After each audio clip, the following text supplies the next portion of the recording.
I would like to honor and commemorate my sincere, heartfelt thanks to those who plant the seed. In my case, my junior year English literature teacher at Creighton Prep in 1965, Mr. Tom Hall, who introduced me to the world of Black literature and the arts.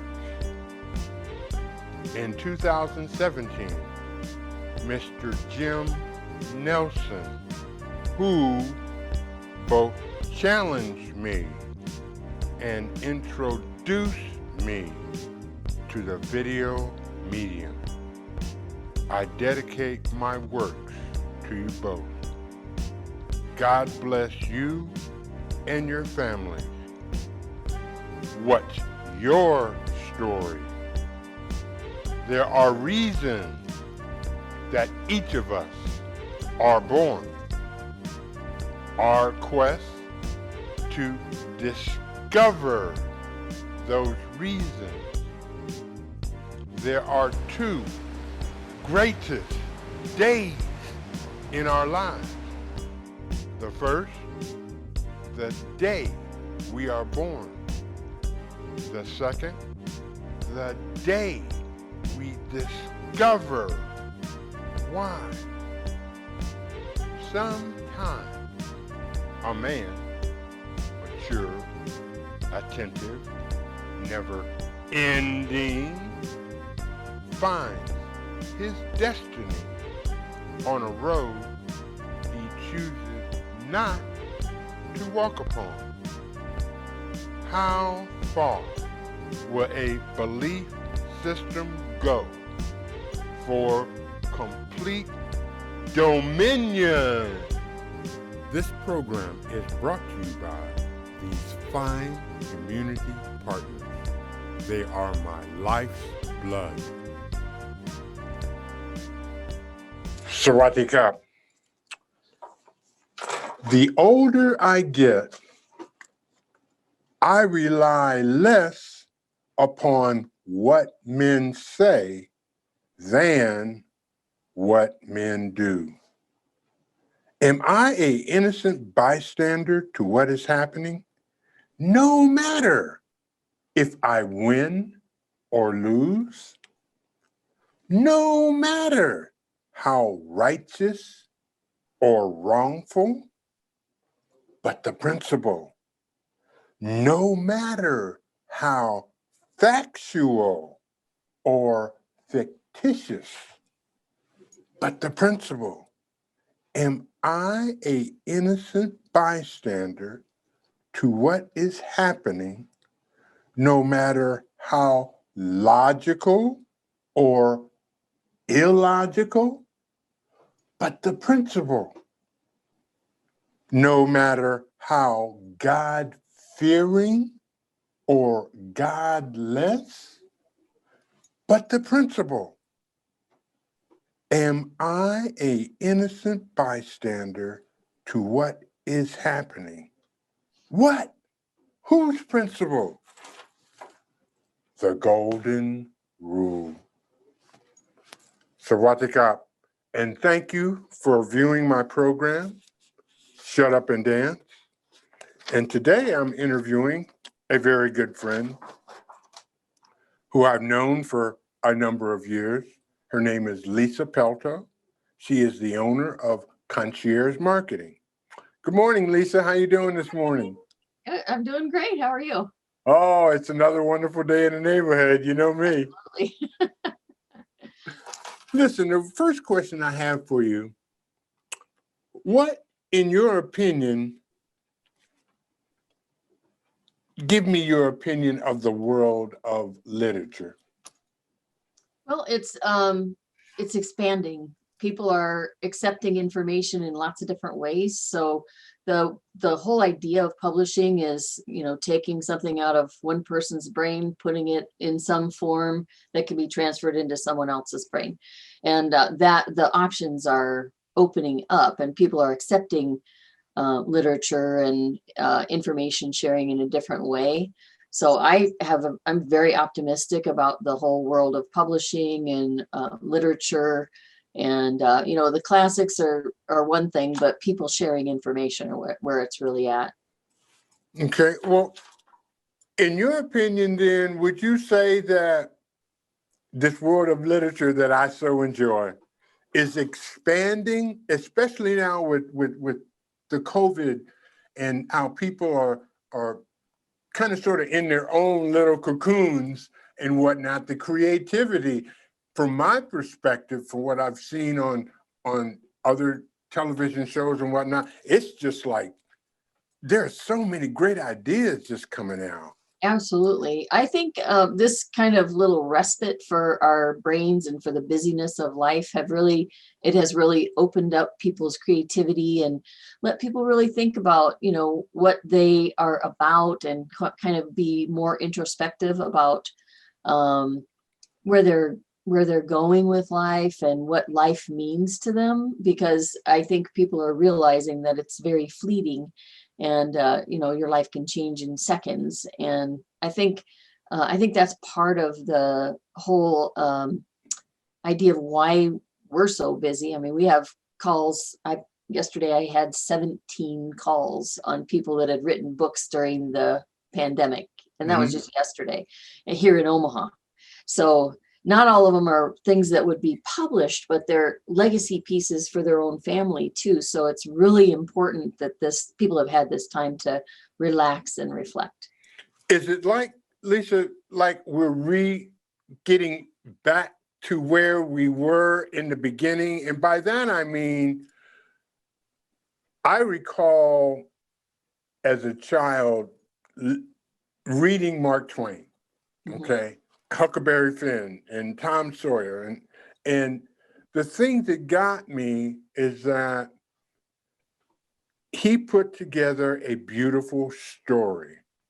And we are, it seems we are, because of all the outwardless craziness going on, we are getting back to being who we really are.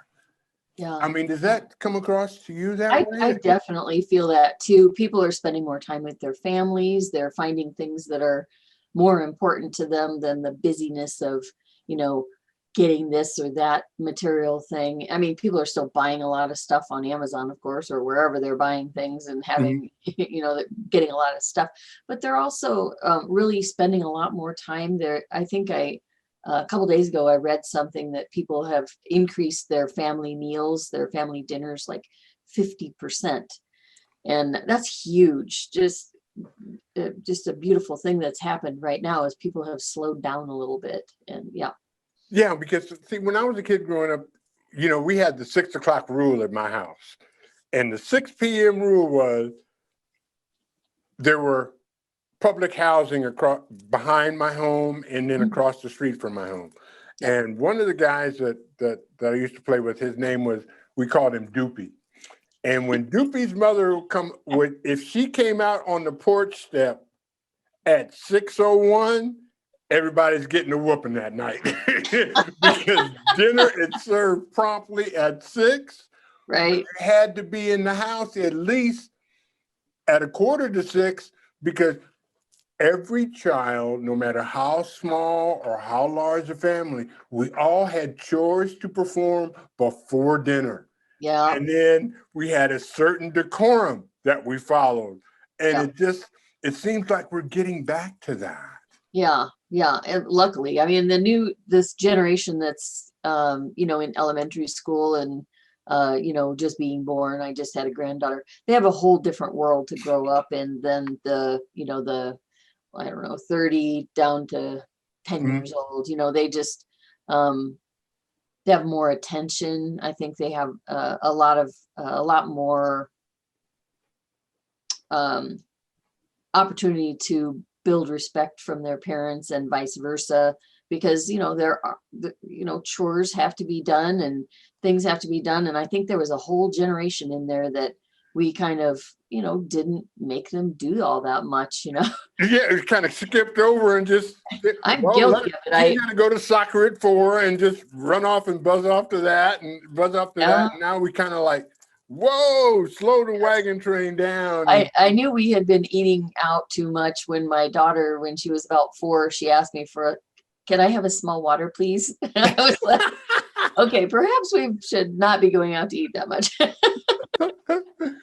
So, Lisa, how did you get interested such that you then propelled yourself into this business? Because I got to hear this story. I've never asked you this question before, so please tell me this story. Everything This is going to be a good one. Everything in life is a stepping stone, in my view. I mean, every job leads you to your eventual, where you should be. I started out very early working with my mom at Richmond Gordman way back when, sacking, and learned, how to work really hard for number one, and learned how to be resourceful and, all of that. And then I went on to an architecture firm, and the architect that was there, Golden Zenon, he wanted me to learn how to take dictation. So he paid for my first few classes at UNO, and I just loved going to college. I got bit by that. Oh, yes, and, yes. So at the architecture firm, I was also doing the spec books, like the books that say how many tufts of carpet per thread per inch and how many fibers should be in each tuft and all this stuff. So I did that kind of publishing first, and went to from that, I ended up going to school full time, and I just fell in love with marketing and business and all of that, and ended up getting a job during college at an ad agency. And Wow. I learned all kinds of production tips as far as printing. And I mean, I'm a print expert. I've bought over 1 billion pieces of printing in my life. And so I can imagine. With that, then Boys Town Press was increasing their line of products, and they recruited me to help them lower the printing costs. Okay. And at that time, I met a ton of authors and became part of the faculty of the PMA, which is the Publishers Marketing Association. And I just fell in love with the passion of authors. It chased me down. Publishing chased me down, not the other way around. Oh, okay. And so I published about 100 books at Boys Town, and then went on to a .com job for a few years and learned about web advertising and product design and product development and that, and then decided to start my own business and work with authors, and have just been happier than big and you know what. Yeah, I hear you. So this is our 17th year doing this. How long have you been in business in? I've been actually doing publishing stuff for about 30 years, because when I was with the ad agency, I was publishing also. But we incorporated in 2004, so this is our 17th year. Okay. We've done just in our little shop, we actually published over 1,000 books, and have consulted on another 3,000 or 4,000. Oh, wow. What kind of organizations and associations are involved with regard to, because I know you have to have a network, in order to then show clients that, you have the ability to get their work out there and whatnot. So what kind of associations have you been able to garner? Well, the Publishers Marketing Association changed to the IBPA, which is the Independent Book Publishers Association, and I've been involved with that since 1993. The American Marketing Association, the Ad Federation, the Chamber. I started my business one day, I joined the Chamber the next day. That's very beneficial to me. The Rotary Club or the Rotary International has been very important in my life too. Just with educating myself about the community. I don't know if you're real familiar with Rotary, but it's a civic organization. So they have identify a charity that they want to go after, and theirs is polio and clean water in poor African countries. So that's been very good because it's been a connection to the community every week.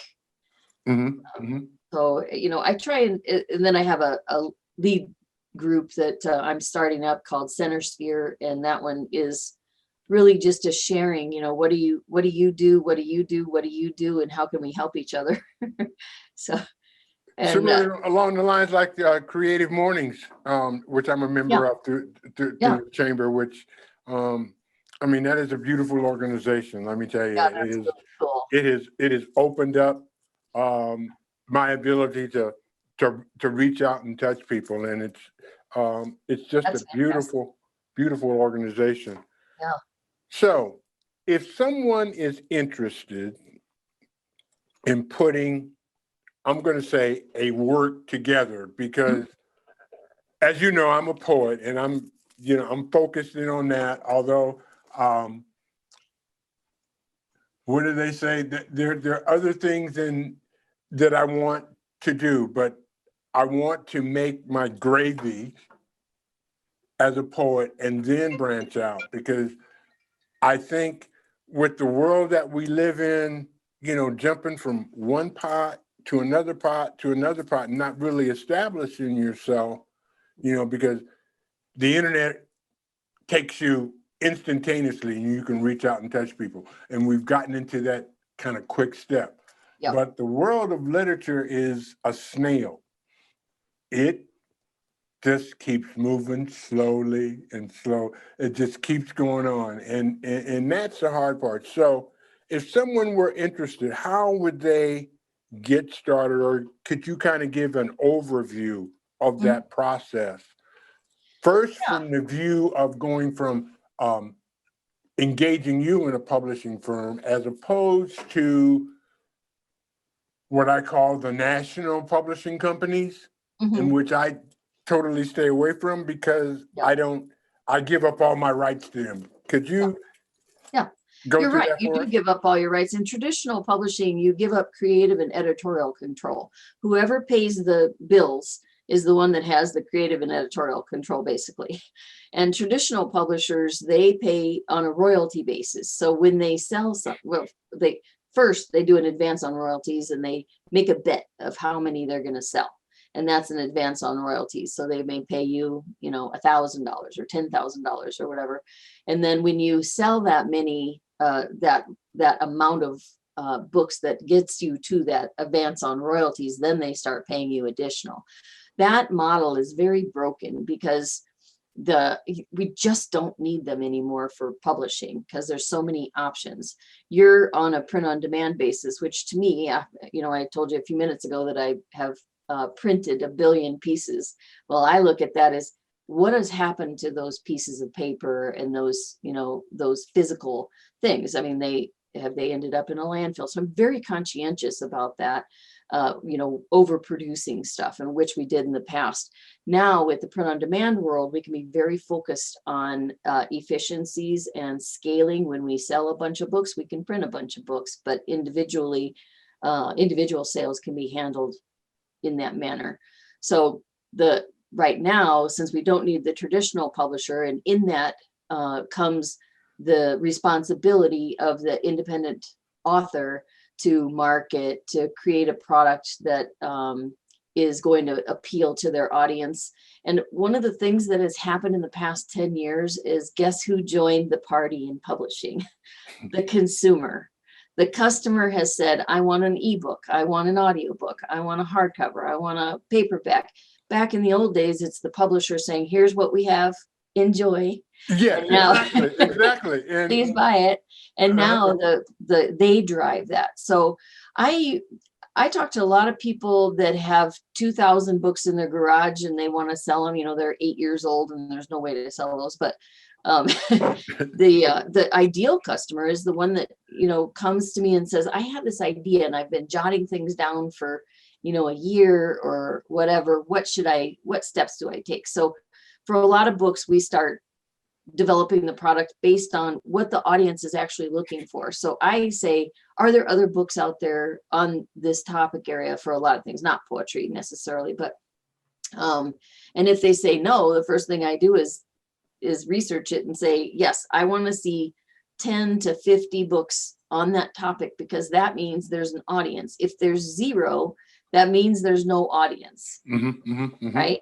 Right. And people often get caught up in it's the first one. I've never seen a book like this and blah, blah, blah. Well, there's people buy books and they get one nugget off of a book, and then they buy another one in the same topic and they get another nugget out of the book. And that's the beautiful thing that's happened now, is it's made all of these ideas more universally available to people who are trying to consume information. So people, whether they have 2,000 in their garage or they haven't developed the idea fully yet, or they have a manuscript somewhere in the works, the time to call is in your heart, like, I need some information. So call when you're just formulating an idea or it's just barely a germ. Call when you are getting ready to complete your manuscript. Call when you have a finished manuscript. I don't care, as long as you call and we can figure out what's the best way. There are many times when I send people to other publishers because I want to make sure that we have the exact right product line and service line for them personally. And my job is to shepherd them to the right way to publish. So I have a website, conciergemarketing.com, and my phone numbers, always, although right now I'm answering the phones and cleaning the toilets and washing the bottles and, all of that stuff. Cause I'm, you jack of all trades, master of none. Trades right now, cause everybody's working from home. But some of those parts I don't enjoy, by the way. I know what you're saying.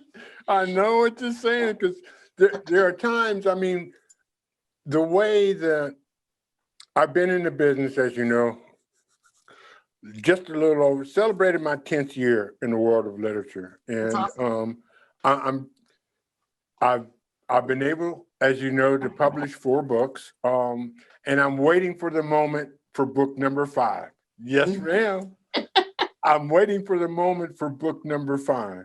And to me, the key is having someone who is standing right next to you, counseling you through this process.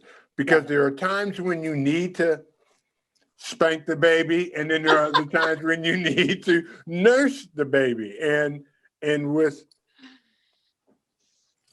with my form, which is surrealist poetry, I just can't, it is difficult for me to be out there 24/7.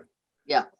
And whatnot. And so can you go into that just a little bit? Because I know, a lot of people come up to me and say, hey, I know your poet, can you publish? I said, yes, I have the ability to publish, but the thing that you have to do is to sit down, get your idea together, and then I can put you in touch with people who will help you explore that idea. And with all the various means that we can get out to the public, we're just a finger punch away from going, worldwide. And that is amazing. Yeah. Can I just interject something about my experience with you? Go ahead. little bit. And I think you and I talked about this early on. So I learned so much about the Black experience from your poetry. It was so eye-opening to me, in, the differences in our cultures and the way we've grown up, and just the experiences you have walking on the street. I wouldn't think that, marketing a book like that would be, to different ethnicities and races and stuff. But with your poetry, I felt like it was like an education, like a master class in learning what's in your heart, and you just have a beautiful sense of the word. And I have enjoyed working with you so much and have learned so much about you and your experiences in life. So it's been Well, fun. thank you, Lisa, for that. And I've got book number 5 completed, and we'll have to get together sometime after the first of the year. Looking forward to it. I can't wait. And I think you already know what the title is. And just Well, to let the rest of the world know, Yo Estoy Aquí is going to be the title. As you know, Lisa, I'm trying to appeal to people of all cultures yeah. and whatnot, and I have identified the Latino culture because of their ability to persevere Hmm. and how strong they have been in the history and teaching America some very valuable lessons. Yeah. Um, if anyone wants to get in touch with you, would you mind giving your phone number Yeah. and how to reach you? Absolutely. My office number is 402-884-5995. My email is the best right now because that I can always get. And that's Lisa@conciergemarketing.com. And that's CONCIERGE marketing.com. Well, listen, Lisa, thank you ever so much for giving me some time today so I can interview, because I've been wanting to do this for I a know. long Thank you so time, and much. we finally got, yes, and we finally got kudos, and we could finally get this together and whatnot. Absolutely. So you have a beautiful day You too. and whatnot, and thank you so much. And like I said, shortly after the first of the year, I'll be knocking on your door. All right. I've got everything together, so we'll go Sounds from good. there. All right. All right. Awesome. Thank you so much, Frank. And thank you, Lisa. Love Have a you. beautiful day now. You too. How have we come to believe? Nebraska, we are more than agriculture. Nebraska, we are more than beef. Nebraska, we are more than football. Nebraska, the good life. Come, read us. And I want to thank each and every one of you for viewing my program, and most importantly and especially, my sponsors, who are my life's blood.